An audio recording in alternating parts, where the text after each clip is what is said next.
There we go, folks. So day 15, January Jail Jewellery Challenge, and we can't have such a fun challenge without including this gorgeous fun set of cuffs by the amazing Cox's Picks. So 3D printed hinged cuffs. I still find it amazing what we can 3D print these days.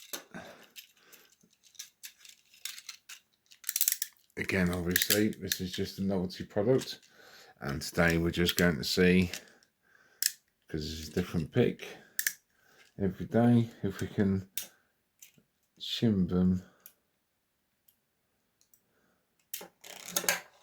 And of course we can when you find the right tool. Thank you very much, Cox's Picks, for the cuffs, and that is day 15 of the January Jail Jewellery Challenge, and we will do the double lock next time, day 16. See you soon. Thanks for watching. Bye bye.